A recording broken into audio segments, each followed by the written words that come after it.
কি বুঝলেন এখান থেকে? বাবাজির আমার, আল্লাহ এবং রাসূলের পক্ষ থেকে কোন বিধি নিষেধ আসলে সাথে সাথে মানতে হবে, বিন্দু মাত্র দেরি করা যাবে না, কোনো প্রশ্ন করা যাবে না।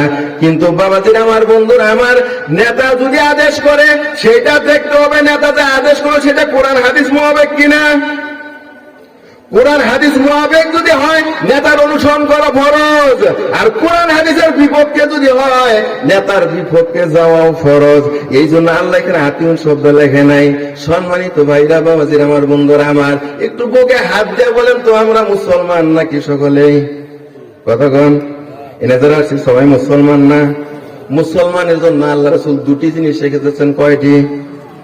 আর তারাকতু ফিকুম আমরাইন লান তাদিল্লু মা তামাসসাকতু বিহিমা কিতাবাল্লাহি ওয়া সুন্নাত রাসূলিহি। আমি তোমাদের জন্য দুটি জিনিস রেখে যাচ্ছি, একটা আল্লাহর কোরআন, আরেকটা হলো আমার হাদিস। এই দুইটা জিনিসকে তোমরা যতক্ষণ পর্যন্ত আঁকড়ে ধরে থাকবে ততক্ষণ পর্যন্ত কেউ তোমাদেরকে গোমরাহ করতে পারবে না। ঘোষণাকার আল্লাহর। আল্লাহর ঘোষণা যদি হয় একটু বুকে হাত দা বলেন, মুসলমান তুমি রাজনীতি করো, কোনো অসুবিধা নাই। যাদের নেতৃত্বে রাজনীতি করো তারা কি কোরআন হাদিস মাইনা চলে কি চলে না? কথা কোন? একটু খেয়াল করেন, নিজেরা জিজ্ঞেস করেন, আমি যার পিছিয়ে ঘুরতেছি সে কোরআন হাদিসের পায়বন্ধ কিনা। যদি পায়বন্ধ হলে আপনি তার রাজনীতি করেন, কোনো সমস্যা নাই। কিন্তু না হয়, এই যে বাবা আতিউল্লাহ আতিউর রাসূল উলিল আমরি মিনকুম, উলিল আমরি মিনকুমের পিছনে যে দেয় নেই আল্লাহ কেন, এটা বোঝার জন্য দরকার আছে না নাই? কথা কোন? আছে না নাই? সম্মানিত ভাইরা, বাবাজির আমার, বন্ধুরা আমার, এই চারটা কর্মসূচি নিয়ে দেশ চলবে। কি চলবে? দেশ চলবে। তাইলে নেতার আদেশ ততক্ষণ মানবে যতক্ষণ পর্যন্ত নেতা আল্লাহর আদেশ মানবে, রাসূলের আদেশ মানবে। কথা কোন? যখন তার বিপক্ষে যাবে তখন হারাবাটির কাজ হলো পিছন থেকে লোকমা দিবে। কি দিবে? লোকমা বোঝেন নাই? ইমাম সাহেব যদি নামাজের মধ্যে পড়ে আলহামদুলিল্লাহি রাব্বিল আলামিন মালিক ইয়াউমিদ্দিন, হবে? কি হয়েছে? মাঝখানে একটা আয়াত বাদ পড়ে গেছে, পিছন থেকে মুক্তাদিরা বলবে আল্লাহু আকবার, সুবহানাল্লাহ, আলহামদুলিল্লাহ, যে কোনো একটা তাকবীর দিলেই ইমাম সাহেব বুঝবে তার ভুল হয়েছে। এই ইমাম যদি ভুল করে পিছন থেকে লোকমা দেয়া মুক্তাদিদের সংশোধন করে দেওয়ার দায়িত্বটা কাদের? মুসল্লিদের। কাদের? মুসল্লিদের। বাবাজির আমার, বন্ধুরা আমার, এই মুসল্লিরা ইমাম সাহেবের লোকমা দেয়া সংশোধন না করে দেয়, মুসল্লিরাও গুনাহগার। কথা কোন? আর মুসল্লিরা বারবার লোকমা দিতেছে, ইমাম সাহেব যদি ভুল সংশোধন না করে তাহলে ওই রূপ ইমামকে আর ওই জায়গায় রাখার দরকার নাই? আছে? নাই? সম্মানিত ভাইরা, বাবাজির আমার, বন্ধুরা আমার, তাহলে বোঝা গেল লোকমা দিলে যদি সংশোধন না হয় তাহলে ওই রুমে দরকার নাই, এটা পাল্টাইয়া নতুন ইমাম নিয়োগ দেওয়া লাগবে। ভাইরা আমার, বাবাজির আমার, বন্ধুরা আমার, তাহলে এবার এই 4-6টা নীতি নিয়ে যখন দেশ চলবে মাঝে মধ্যে আলোচনার দরকার আছে না নাই? কোন সমস্যা হলে আলোচনা করবে, দল বিদল যাই হোক বসে আলোচনা করবে। আলোচনা করার জন্য আল্লাহ কোরআনুল কারীমের ভিতরে একটা সূরা দিয়েছে, নাম হলো সূরাতুল মুজাদালা। এটা 58 নম্বর সূরা। সম্মানিত ভাইরা, বাবাজির আমার, বন্ধুরা আমার, তুমি দেশকে নিয়ে শুধু বসে থাকলে হবে না, যাতে দেশের চতুর্পাশে একটা বর্ডার আছে না নাই? বর্ডার যখন বাবা আছে, বর্ডার সম্পর্কে বাইরের লোকদের একটা দৃষ্টিপাত করা লাগে কিনা? আমাদের অধিকার ঠিক রাখা লাগবে কিনা? আমার বর্ডারে থাইকা আমার লোকেরা বসবাস করবে, তুমি বাইরের লোকগুলি করে আমার দেশের লোককে মার, বাইরে কি চলবে? চলবে না। বর্ডার নিয়ে উচ্চ স্বরে তুমি কথা বলবা, এই ধরনের একটা না সূরা আল্লাহ পবিত্র কোরআনের নাম করেছে সূরাতুল জাসিয়া। জোরে বলুন সুবহানাল্লাহ। তুমি বর্ডার নিয়ে কথা বলবা। সম্মানিত হাজিরিন, পবিত্র কোরআনে আল্লাহ তাআলা আরো বর্ণনা করেন, প্রধানমন্ত্রী যেহেতু একজন, সব জায়গায় যে সব সমস্যার সমাধান করার প্রয়োজন আছে না নাই? কিন্তু প্রধানমন্ত্রী কি যাইতে পারবে সব জায়গায়?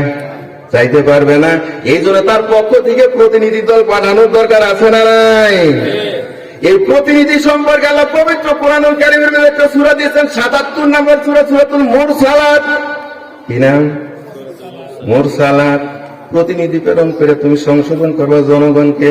সম্মানিত ভাইরা, বাবাজিরা আমার, এতক্ষণ সময় পর্যন্ত আমি যে কথাগুলো বললাম এগুলা কোরআনের কথা না বাইরের কথা? কোরআনের কথা। কোরআন দিয়ে যদি আমাদের সূচিপত্র দেশটা চলতো, দেশটা শান্তি মতো চলতো না অশান্তি?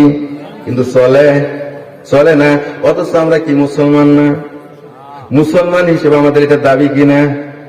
কিন্তু বাবা কোরআনের এই কথাগুলো যখন আমরা মানুষকে বলতে যাই, বুঝাইতে যাই, এক শ্রেণীর লোক বলে হুজুর আবার রাজনীতি করে কে? কথা কন, কোরআনের কথা বললে যদি রাজনীতি হয় তাহলে এটা রাজনীতি, তাহলে কি রাজনীতি? আর যদি এটা রাজনীতি না হয় তাহলে রাজনীতি না? রাগ করতেছেন আপনারা? অসুবিধা হয়েছে আপনাদের? বুঝছি অনেকে মন খারাপ করছেন, এটা আমি জানি। সবাইকে মহব্বতে জিকির করেন লা ইলাহা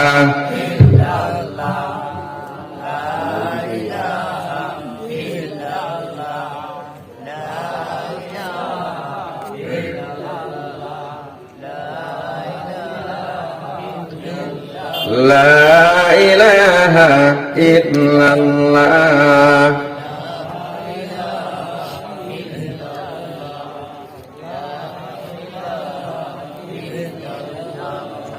লা ইলাহা ইল্লাল্লাহু মুহাম্মাদুর রাসূলুল্লাহ সাল্লাল্লাহু আলাইহি ওয়াসাল্লাম। সম্মানিত হাজিরিন, আমি আপনাদের সঙ্গে একটা সূরা তেলাওয়াত করেছিলাম, নাম বলছিলাম কি?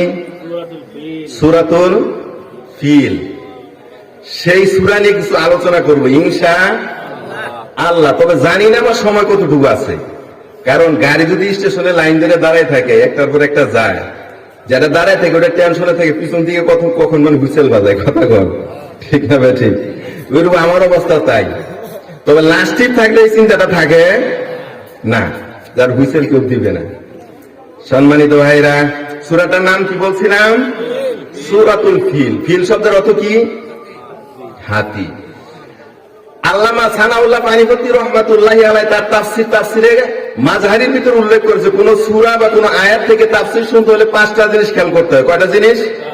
5 জিনিস। 1 নাম্বার, যে সূরা থেকে তাফসির করা হচ্ছে বা যে আয়াত থেকে তাফসির করা হচ্ছে ওটা বিশুদ্ধ তেলাওয়াত। 2 নাম্বার, সেটা মাতৃভাষায় অনুবাদ। 3 নাম্বার, সেটা শানে নুজুল। 4 নাম্বারে সেটার হলো বাস্তব ব্যাখ্যা। কি ব্যাখ্যা? বাস্তব ব্যাখ্যা। বুঝেন নাই তো কথা? বাস্তব ব্যাখ্যা মানে হলো আল্লাহ রাসূলের কাছে কোরআন নাযিল হয়েছে কত বছর আগে? 1450 বছর আগে। কত বছর আগে? 1450 বছর আগে। সেই সময় তো কম্পিউটার ছিল না, ছিল কি? মোবাইল ছিল না। সেই যুগে যে উদাহরণ দিছে, এখন ওই উদাহরণ দিতে এনে দেয়, এই পুলাহিমান বুঝবো? বুঝবে না। এই পুলাহিনকে বুঝান লাগবে কম্পিউটারের যুগের কম্পিউটারের আলোচনা দিয়ে, কথা কন। এই জন্য বাস্তব ব্যাখ্যা। কি ব্যাখ্যা? বাস্তব ব্যাখ্যা। 5 নাম্বার হলো এই আলোচনার ভিতর থেকে আমরা কি শিক্ষা গ্রহণ করলাম সেই শিক্ষা নিয়ে বাড়িতে যাওয়া। কথা বুঝছেন? তাহলে আসেন, সূরার তেলাওয়াত আমরা করেছি। আল্লাহ তাআলা ইনশাআল্লাহ অবশ্যই আমাদের বিশ্বাস রাখে, আমরা প্রত্যেকটা হরফের বিনিময়ে আমাদেরকে কয়টা করে নেকি দিয়েছে? 10টা করে নেকি দিয়েছে। এবার আসেন এর সরল তরজমাটা একটু দেখি। কি দেখি? সরল তরজমা।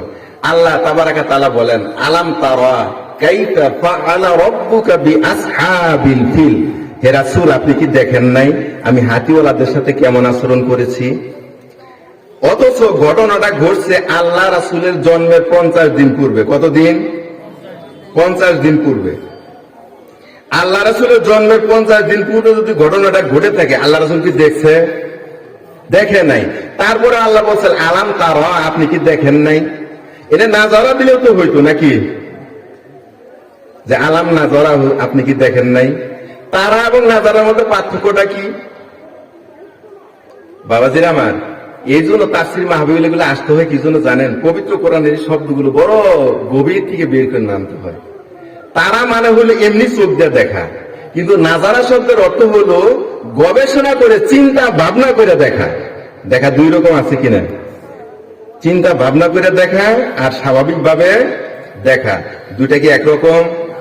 দুইটা একরকম না। আল্লাহ রাসূলকে আল্লাহ বললেন আলাম তারা, আপনি কি দেখেন নাই? কি দেখেন নাই? আলাম তারা কাইফা, কেমন আমি করেছিলাম আচরণ আসহাবিল ফিল, হাতিওয়ালাদের সাথে। আল্লাহ তাআলা এখানে তার হাবিবকে জানাইলেন, হাবিব গো, তুমি চোখ দিয়ে দেখে বিশ্বাস করতা, আবার শুইনা হেরাও মানুষ বিশ্বাস করে কি করে না? শুইনা হেরা বিশ্বাস কেমনে করে? এটা যে বলতেছে বললে ওলার উপর